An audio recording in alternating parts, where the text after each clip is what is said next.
Hello friends, I welcome you all. तो आज जो हम लोग प्रॉब्लम डिस्कस करने वाले हैं वो अप्रैल 8 2024 का है। और सेम प्रॉब्लम 2023 में भी पूछा गया था, है ना। तो देखते हैं कि क्या बोलना चाह रहा है कि एक ऑब्जेक्ट है takes n times the time to slide down 45-degree rough inclined plane as it takes the time to slide down an identical perfectly smooth 45-degree inclined plane. The coefficient of kinetic friction अपने को बताना है between object and surface of the inclined plane. तो अपन बनाते हैं भाई। देख, यहाँ पर अगर देखा अपन लोगों ने तो ये एंगल कितना डिग्री का बोल रहा है, 45 डिग्री है। यहाँ पर कोई ऑब्जेक्ट है जो कि स्लाइड करता है। मान लीजिए ये वाली जो दूरी है वो एस है। कितना दूरी है? एस दूरी है। और यहाँ पर अगर हम लोग बात करें तो ये मान लीजिए फ्रिक्शनल सरफेस है अपने पास, है ना। दूसरा ये बोल रहा है कि ये अपने पास में सेम कोई आइडेंटिकल प्लेन है, ये अपने पास में वही मास एम का ब्लॉक है मान लीजिए। ये वाली जो डिस्टेंस है ये कितना है अपने पास में, एस है। और यहाँ पर जो मान लीजिए यहाँ पर टाइम लग रहा है अपने पास में टी डेज, और यहाँ पर टाइम लग रहा है अपने पास में टी। तो ऐसा बोल रहा है कि जो टी डेज टाइम है that is of in times of time that is taken in ये स्मूथ सरफेस में जितना समय लग रहा है उससे कितना समय लग रहा है यहाँ पर एनटी समय लग रहा है, ठीक है ना।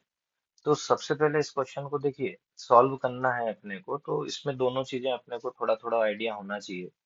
क्या अगर बात करें तो देखिए, तो यहाँ पर अगर एक्सेलरेशन की वैल्यू लिखना हो अपने को, जैसे स्मूथ सरफेस है, स्मूथ सरफेस में एक्सेलरेशन का वैल्यू हो जाता है a is equal to inclined plane में जी साइन थीटा ना होगा अपने पास में जी साइन थीटा।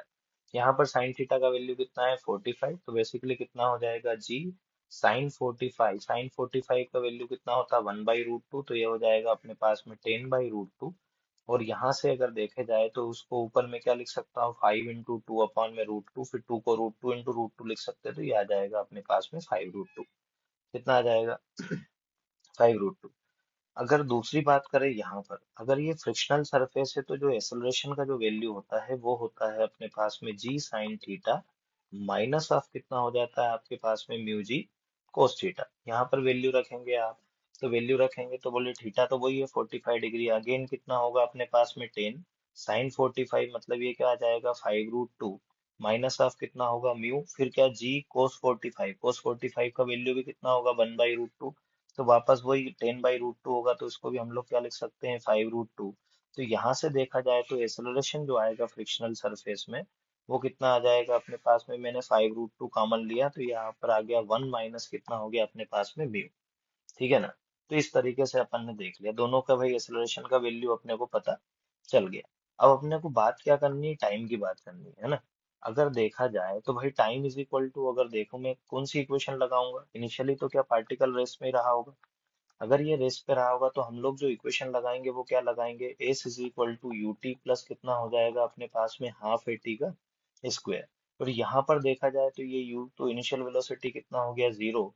तो बेसिकली t जो आएगा वो किसके बराबर आ जाएगा अपने पास में, 2s अपॉन में a।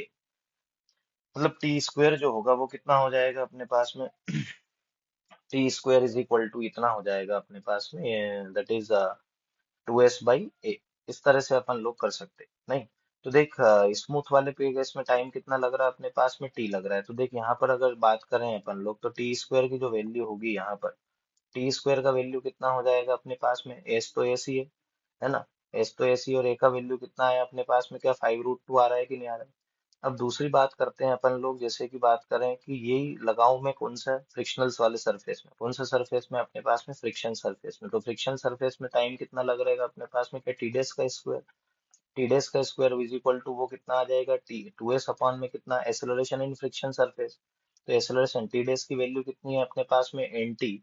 तो एन टी का स्क्वायर होगा तो ये कितना हो जाएगा, N square T square is equal to कितना होगा अपने पास में 2s। और एक्सेलरेशन का जो वैल्यू है वो कितना है अपने पास में, 5√2 इंटू कितना है, 1 माइनस म्यू, है कि नहीं। अब देख यहाँ से जो है टी स्क्वायर की वैल्यू को अगर देखा जाए तो इस टी स्क्वायर को मैं कहाँ रख दूं, यहाँ पर। तो बोल इसी को अगर मैं सिंप्लीफाई करूँ तो ये कितना हो जाएगा, एन स्क्वायर। टी स्क्वायर की जगह पर हम लोग क्या रख सकते हैं, 2s/5√2 इज इक्वल टू ये कितना हो जाएगा, 2s अपॉन में कितना हो जाएगा, 5√2 इंटू कितना होगा, 1 माइनस म्यू। 5√2 से 5√2 कैंसल, 2s से 2s कैंसल हो गया। अपने को क्या निकालना है, म्यू का वैल्यू निकालना है। तो देखिए ये कितना हो जाएगा, N square into one minus mu is equal to कितना हो गया अपने पास में 1। ठीक है ना। एन स्क्वायर अंदर गया तो ये कितना हो जाएगा अपने पास में, एन स्क्वायर माइनस ऑफ कितना हो जाएगा, ये यहीं से इसको सिंपल सॉल्व कर सकते हैं अपन, लेकिन एन स्क्वायर उधर गया तो ये कितना लिख सकता है, one minus mu is equal to क्या, वन बाई एन स्क्वायर। तो यहाँ से देखा जाए तो म्यू का वैल्यू सिंप्लीफाई, ये इधर ये है जो है प्लस का है इधर आएगा, लेफ्ट साइड में आएगा तो कितना माइनस का होगा, दैट इज कितना होगा, one minus one by N square. तो म्यू का जो वैल्यू होगा वो कितना आ जाएगा अपने पास में, one minus one by N square. So answer will be A. Okay. Thank you very, very much for your time.